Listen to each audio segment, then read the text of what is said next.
Yeah, I will say though, you do have some discrepancies. You want to hear some of the discrepancies you got on the board? Please. Yeah. All right, Breece Hall, who I've heard you talk about quite a bit. Like you like him. I do. I'm skeptical just because of my Jets prejudice, but you actually have him projected as your RB12, pretty high, but he's only 18 on your big board. Yeah. So it's kind of one of those where it's like, yeah, you've got a little of that Jets prejudice too. You're like, I don't really believe it. We'll see. I don't know. That was a decent discrepancy. Now going the other way, you have Elijah Moore only projected as your wide receiver 38. You actually have him 5 spots higher on the big board though. You like Elijah Moore. So yeah, that's kind of my big takeaways with the Jets. We don't need to talk about Zach Wilson. He sucks. We don't. Zach Wilson sucks. The offense is going to run, minus 50 overall plays. Not into it. So you mentioned the guy I do like. The only Jet I really want to draft at this point is Breece Hall.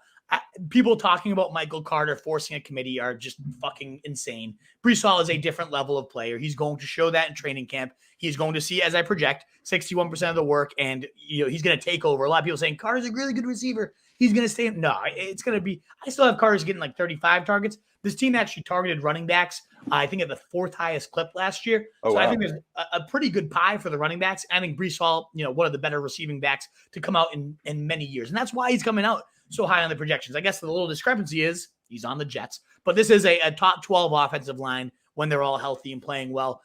So I really do like Breece Hall because he can do a little bit of damage absent of Zach Wilson. Whereas Elijah Moore is tied to this guy. And his 4 best games, he had a monstrous explosion of Elijah Moore over last season. Mm-hmm.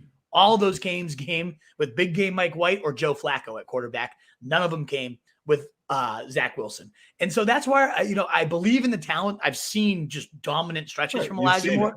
So that's why this might be that 5 spots higher, because maybe Zach Wilson does get it together, and then Elijah Moore would be a freak. But he's a guy, we've taken him in some best ball drafts at my behest, being I just love the player. This seems way too late for him. But when I statted it out, he came out way lower than I expected to. And I wanted to be like, how do I tweak this? Because I really like Elijah Moore. And I just was like, no, I guess I just I don't. I really just don't like it, because I mean, 20% target share, him, Davis, and Wilson are all very similar players. And I'm not touching anybody on this team. And let me tell you something, Garrett W. Gary W. Oh no, Wolf blinded by the Jets again. Remember, drafting a Jets player is the quickest way to fantasy football failure. Thank you, Gary. Thank you. I think that's legit. The only guy, I guess I can summarize all of New York with this: Breece Hall, Saquon Barkley, Wan'Dale Robinson late. That's it. Those are the only New York players I want on my teams. I don't really want any of those guys. Yeah. You don't want Saquon or Breece?